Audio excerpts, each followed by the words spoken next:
You've probably heard this line before. Another 6 months gone, another Xperia phone is at my door, but 2018 has treated Sony's fast refresh cycle a little better than prior years. With the Xperia XZ2, we saw Sony debut the Ambient Flow design language, and with the XZ3, they're taking it up several notches by decreasing the thickness of the phone by a whopping 2mm, curving the back less and making the phone feel sleeker overall by now curving all 8 sides of the phone, including the front glass panel and display. The Xperia XZ3 marks Sony's first foray into the world of mobile OLED displays, and the difference between this and the XZ2's display is nothing short of shocking. Sony's LCD displays have often been among the best LCD displays on the market, but at the end of the day, they're still LCDs, with all the positives and negatives that technology brings. As a longtime OLED fan, I could not be happier to see Sony finally make the move, and the overall image quality jump from the XZ2 to the XZ3 is breathtaking to say the least.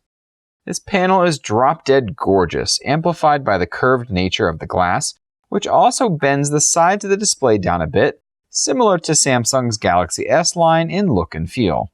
The massive contrast ratio improvement over Sony's LCDs is immediately apparent, and the deep colors and bright highlights found in this display are nothing short of stunning. There's just something magical looking about curved displays and curved glass, and this envelops everything good about that look and feel. As with anything, it's not all roses, as the display has a definite grainy pattern on solid white and gray colors, but as we've seen from other displays that look like this, you really only see it at certain brightness levels, or if you've got it very close to your face. Everything else at the display just looks good too, and it made me forget about these display irregularities unless I was really looking for them. This new OLED display features HDR upscaling for videos too, which works similarly to the high-res audio upscaling that Sony also packs into its phones, trying to fill in extra data from SDR content to make it more vibrant and appealing. They've also added in some new features to the always-on ambient display on the phone, with more customization than ever, and the ability to turn your phone into a photo frame. This last point certainly seems to be a growing trend in the latter half of 2018, but unlike Google's Pixel 3, you won't have to buy a special wireless charging stand to be able to utilize the feature. Rather, this one pulls images from the local gallery or Google Photos and displays random full-color circular pictures scattered around the display. I love this kind of stuff as it brings a smile to my face throughout the day when just glancing down at my phone sitting on the desk. Taking a closer look at the sides of the display, you'll find that the new curved edges aren't just for show. They serve a somewhat useful purpose: side sense. Similarly to HTC's Double Tap Quick Launcher on the U12 Plus, double tapping on either side of the screen will bring up a quick, one-handed way of launching your 8 most frequently used apps, as well as a few other quick toggle settings. And more apps can also be launched within just a thumb's reach at all times. You can even restrict this tapping to the left or right side, which is good because, by default, both sides are enabled, and I found myself constantly launching it on accident when just trying to use the phone. There's also a swipe down to navigate back gesture, but I found this to be really finicky and turned it off, as I was constantly navigating back on accident. You can adjust the length that you'll need to swipe to activate this feature, and you can also adjust the speed at which you'll need to double tap in order to activate side sense. So if it's too sensitive for you, you can try adjusting that before just turning it off. Side sense is one of those types of features that sounds better in concept than how it actually works in practice though, which is a shame because I really do love this type of idea. Sony still has a larger forehead and chin on the XZ3 than you'll find on other flagship phones with 6-inch screens in the latter half of 2018.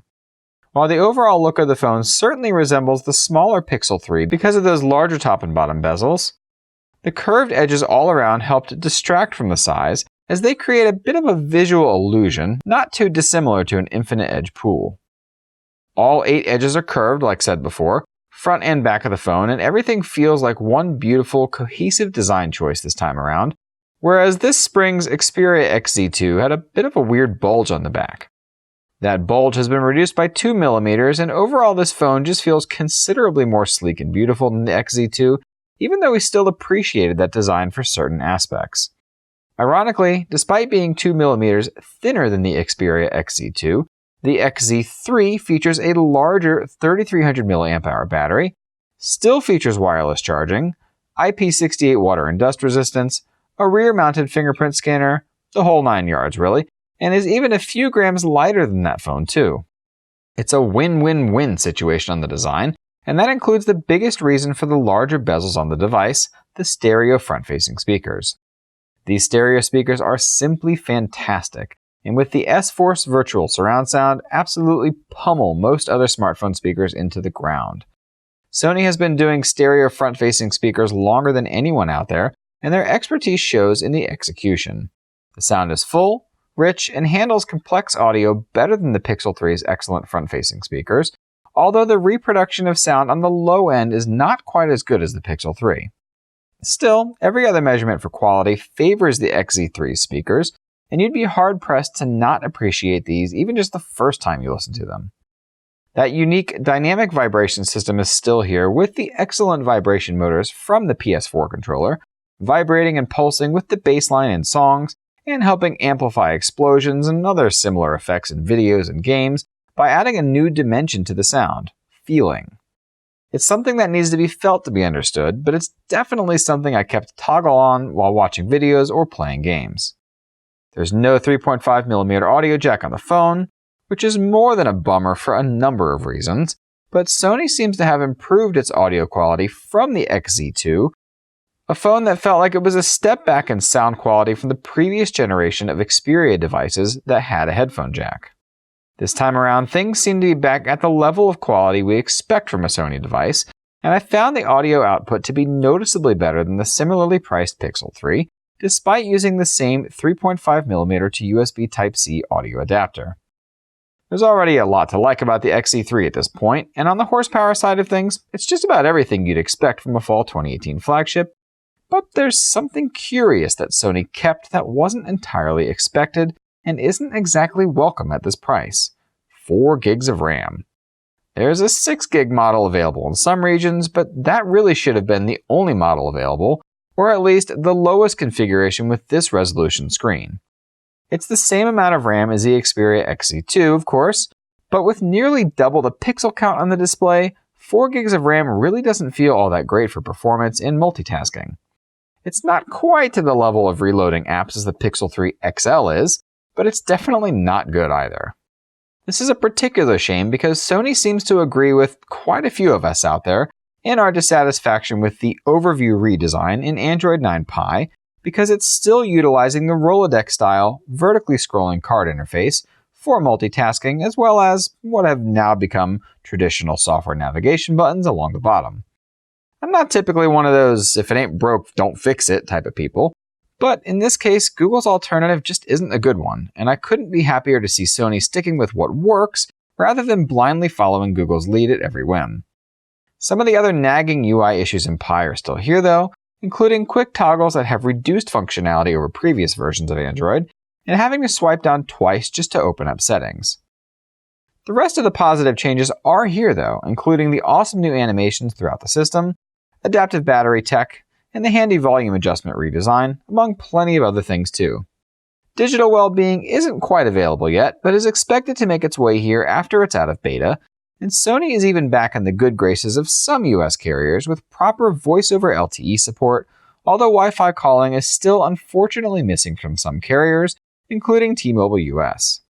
They've even added some awesome new things like Lockdown, which will immediately lock your phone when pressed, hiding all notifications from the lock screen and disabling the fingerprint scanner, requiring you to enter a PIN instead. I'm sure you can imagine plenty of cases where this would be useful. There's the existing Sony theme engine as well that's been around forever, and interestingly enough, this time around we're seeing a pretty big number of older themes register as incompatible with this device, which could just be that the themes need to be updated, but certainly makes us worry that this important feature could be going to the wayside. Sony's also got tight integration with its PlayStation line, offering native pairing with DualShock 4 controllers and PS4 Remote Play, meaning that you can use your phone to play PS4 games from anywhere without having to resort to trickery or hacks. That 3D Creator is still here, although it hasn't seen an update since the big one on the Xperia XZ2, and still unfortunately remains a pretty gimmicky app, rather than a truly useful tool in most circumstances. Sony has also begun partnering with Amazon to offer 15 gigs of full-size photo backup within the Gallery app, which is nice, but it won't take much to fill that up if you're regularly recording 4K video, that's for sure. On the camera side, we were impressed with most things, as you'll certainly find out if you check out that camera review we've got on the channel, which should be popping up as a card on the top, and of course we'll link it down in the description just in case. At the end of the day, it's the price that's going to determine if this phone makes sense for you. In the UK and Europe, Sony has positioned itself as a premium brand without an absolutely insane price, retailing for £699 and €799, but in the US, it's a tougher buy at $899. With 64 gigs of storage and only 4 gigs of RAM, it's hard to recommend on a purely spec base, as $900 gets you a better camera or more features elsewhere. Or you could always go the OnePlus route and spend less, although you will drop a few features in the process. Sony still offers better front-facing stereo speakers than anyone else though, some of the best audio output around, a fantastic display, and at this point the only official version of Android 9 Pie that doesn't feature Google's unpleasant new multitasking interface out of the box. It's a great phone no doubt, but a minor spec boost would have made it an easier recommendation in the US. Thankfully, Sony's strongest market is in Europe, where the price point is just plain better, and it's likely there that they'll continue to see success with this fantastic update. We hope you enjoyed that review and will subscribe to us for regularly updated content. Check out our new look on AndroidHeadlines.com and be sure to stop by for 24/7 worldwide tech news coverage. Thanks for watching, and until next time.